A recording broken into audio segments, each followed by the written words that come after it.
Hey everyone, welcome back to Corporate Decoder, the place where we break down the complex world of business and finance so you don't have to. This filing from John B, SANFILIPPO and Sun Inc. has some interesting twists and turns, especially when it comes to their financial health and how they're handling growth. Alright, let's dive into this 10K report. John B, SANFILIPPO and Sun Inc. or JBSS is a major player in the nut and snack bar industry. You know them for brands like Fisher and Squirrel Brand. They're a big processor and distributor dealing with everything from peanuts and pecans to energy bars. Their fiscal year wraps up in June. Now let's get to the numbers that really matter. Looking at their income statement, net sales for the year ending June 26, 2025 hit a strong $1,027.66, $8 million in the previous year.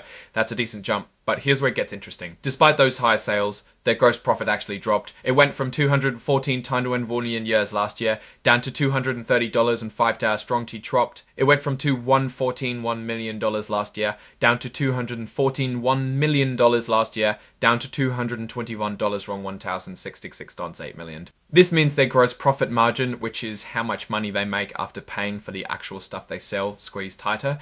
It fell from 20.1% to 18.4%. Think of it this way. For every dollar they sold, they kept about 18.4 cents compared to 20.1 cents the year before. This usually happens when the cost of your ingredients or production goes up faster than you can raise your prices.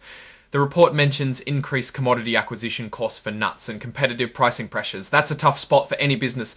When we look at their operating expenses, selling expenses decreased a bit, mainly due to less spending on advertising and lower incentive compensation. Administrative expenses also saw a significant drop, largely because of a big decrease in incentive compensation. This helped offset some of the pressure on their gross profit.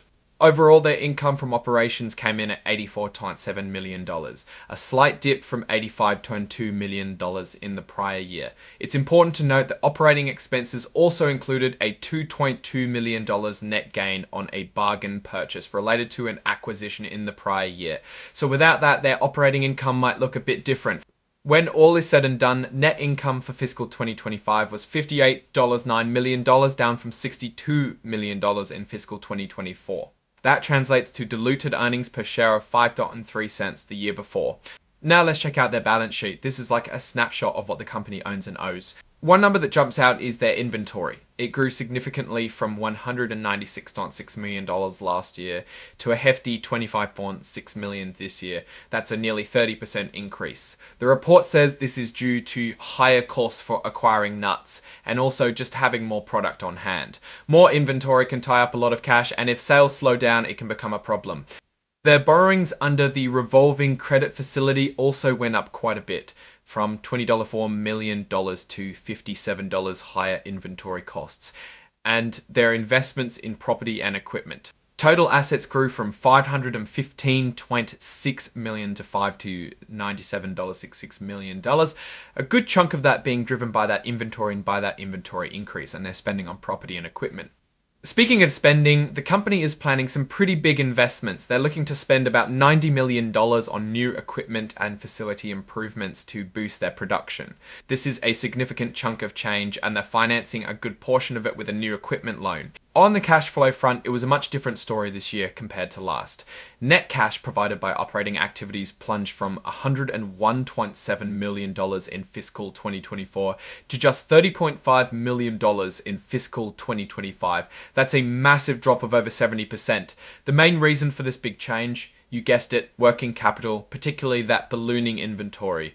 It seems like managing inventory and cash flow was a big challenge this past year. Let's look at their sales breakdown by channel. The consumer channel is their biggest, making up about 82% of sales. However, if we take out the impact of their Lakeville acquisition, their consumer sales were actually down slightly.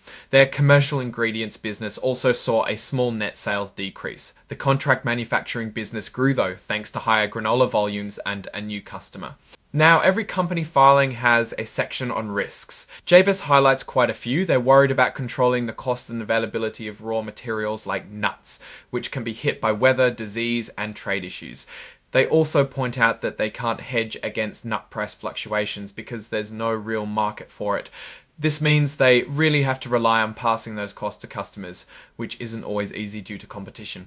Competition is a huge factor. They're up against giants like Hormel and PepsiCo, and many of their competitors have way more resources. Plus, retailers are pushing their own private brands, which can squeeze out JBSS's own brands. They also raise concerns about cybersecurity. Like many companies, they're relying on technology, and risks from hackers and cyber attacks are a real worry. While they say no major incidents have happened yet, a big cyber event could be seriously damaging. Looking at their cost, they're also dealing with volatile prices for things like cocoa, which has seen record highs due to supply issues. This kind of input cost volatility, combined with general inflation and potential economic slowdowns, is definitely a challenge they're facing. Now for my take. John B. Sanfilippo & Sons seems to be in a solid, albeit mature, industry. They're doing well with their private label business and are making smart moves to grow their own brands, like the Lakeville acquisition. However, the drop in gross profit margin is something to watch. It shows they're feeling the squeeze from rising ingredient costs and intense competition. The big increase in inventory also points to potential cash flow challenges if sales don't keep pace.